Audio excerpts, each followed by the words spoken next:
Hi YouTube, welcome to the new setup. This is the first time I'm going to be attempting to use this setup. Everything's looking good on my end, but obviously this is going to be a work in progress. But anyways, welcome to my channel. Today's video is going to be a little bit different than our typical travel videos or vlog videos. So I recently, with starting YouTube again and approaching this, my creative side has recently been reignited. A lot of you may not know, but I used to be a full-time photographer, videographer for about a year and a half. During that time, it was a phenomenal time. I learned so much, got to do so many photo shoots, got to do so many video experiences. It was honestly a blast. One thing I did learn though is when you decide to do your passion as a job, especially when it's a creative passion, it can really kill that motivation and spirit. So for me, I originally was doing photography, videography, and branding for portraits, businesses, you name it. I was really passionate about it. And then one day as I was doing a photo shoot for a client, this gentleman walked in and said, "Hey, I heard you're doing photo shoots and videos for this winery. I'd like to have a conversation with you about possibly doing some work for me." So I said, "Okay. What does it entail?"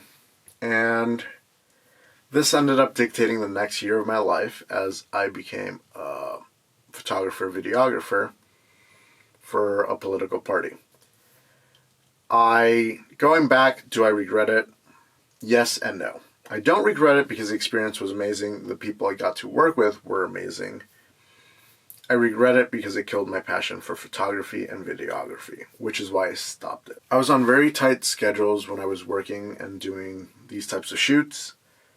I was always running around the clock, and everything creative-wise really went out the door. Everything was, let's get these photos, let's get this video, let's get this edited quick, and out the door. So my creative side really didn't have an approach anymore. It was really just, let's get this done, let's strategize and go for it.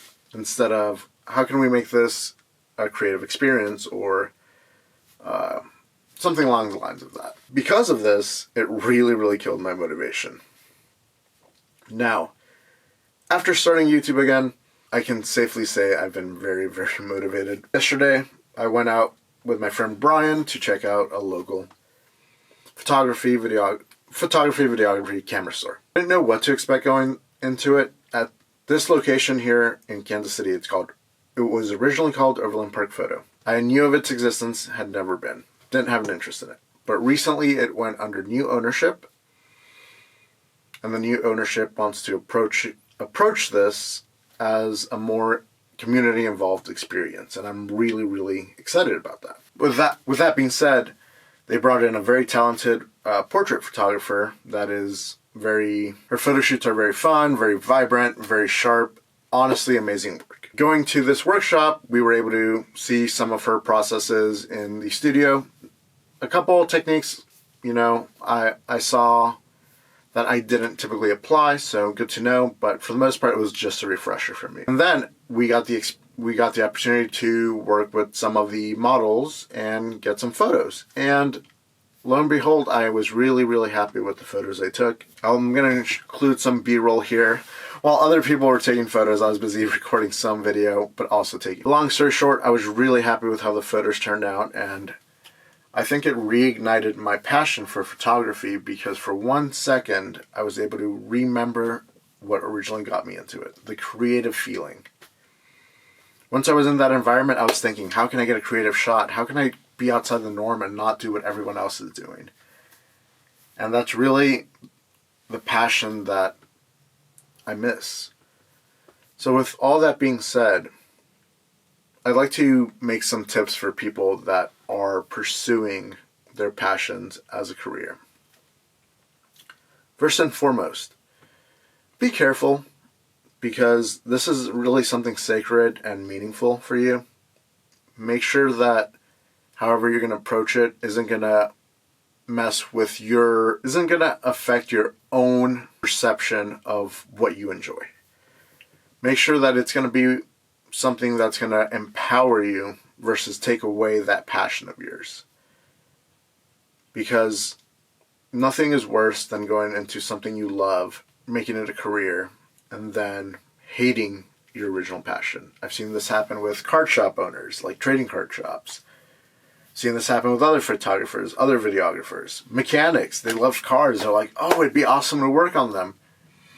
But then they're in an environment that doesn't support creativity, doesn't support their passion and vision, and it becomes very mundane, and people end up losing out on these incredible passions. So with all that being said, guys, I'd like to include some of the B-roll here, some of the photos. But once again, if you're going to do a career, once again, guys, like always, I really do recommend that if you're passionate about something, find a way to make money out of it and find a way to make it so that you can make it a career if you choose to. But if you do, be cautious, because there are ways that if you approach this the wrong way, it can completely kill this passion. And I think if you harbor your passion in the right way, it can lead you to a very successful career, very happy career, and a very happy life. So anyways, guys, thanks for watching. I'm going to leave you here with some B-roll and 3 of my favorite photos that I took that day. Thank you, guys. Have a wonderful day.